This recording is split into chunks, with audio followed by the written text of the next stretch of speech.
Right, so this was the wire that was coming from that splitter, the two-way splitter over here. Then this would have gone to my router and my set-top box for the TV in the family room. I have all the technology down here. There's nothing in the family room. And I used radio frequency, which is kind of old school. You could use Wi-Fi now to control your devices. And what else? So these are actually two separate 20 amp circuits. And one of them is running up into the family room to the TV. So nothing else plugs into here. No surges, no nothing. It's less surge. It's a little more resistant to surges. I guess there's really nothing else I need to show you over here. I've got a couple batteries for that stuff, like yeah, for the technology.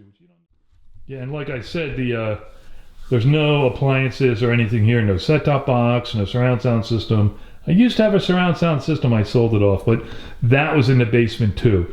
Like I said, everything that I have is right down. It's on a metal shelf below this floor, and I was using RF. That was like the technology you would use over 10 years ago. But now I can use Wi-Fi. So this is the Roku. This is actually communicating with the device downstairs through Wi-Fi. Tournament trophy, right? 3 times. Anyway, so, and this is HDMI. This isn't even really necessary, but sometimes my laptop doesn't connect to the TV properly, wirelessly. And again, my OCD, I want it to connect when I want it to connect. So I got like a 30-foot HDMI cable that runs to the basement. Here's the hanger. These are standard mounting brackets.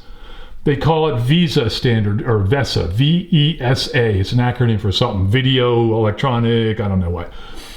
And they measure it in millimeters, the distance between each one of these mounting. I think these might be 100 by 100. Right, 100 this way, 100 that way. So, but the mounting brackets, it's standard, like the VESA mounts. Yeah, so this I usually just like coil up, and I have it here, mounted here, so you don't see it. I ran an extra Ethernet when I put this in. I like this because it doesn't mount on the face, right? It actually mounts between two studs. And it's like bolted in too, so you got to bolt it in with the weight of these screens. But so this the coax connection with the arrow, that was in case I needed to bring my Verizon set-top box up from the basement for any reason. Because like if the Eagles are on and something happens, I want to get it back on as soon as possible. And then I have an extra one, and what I was using this one for, actually, one time my Fox, my circuit, my Verizon signal went out. I had nothing, and the birds were on, and I had an old external VHF antenna, and or VHF UHF antenna for digital, and I was able to plug it in to here. I ran the antenna like out by the door, pointed it to the city. I was able to watch my Eagles again. Yay! Anyway, that's an extra one.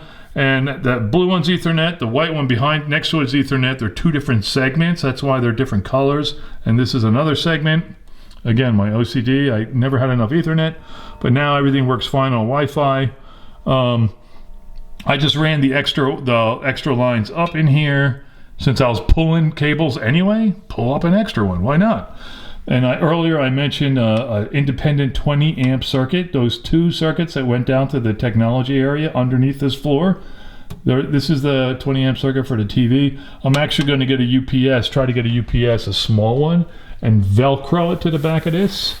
So I have a little bit of filtering in case I get a brownout. If like the voltage drops too far below 110 or a spike, it'll protect the electronics in the TV, and that's all that. This one I just ran here in case I ever want to pull more wires, which I probably never do because everything is going wireless. I can just pull this out and have a little bit more space to access to get in and out and all that stuff.